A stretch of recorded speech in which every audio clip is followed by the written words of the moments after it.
The earthquake zones in India, Indian plate हर साल south से north तरफ 5 सेंटीमीटर पर ईयर की स्पीड से यूरेशियन प्लेट तरफ मूव करती है,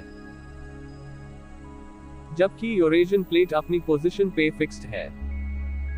इसी वजह से इंडियन प्लेट और यूरेशियन प्लेट के बीच टक्कर होती है और हिमालय रीजन में अर्थक्वेक आता है। इस टक्कर से हिमालय की हाइट 1 सेंटीमीटर पर ईयर से बढ़ती है।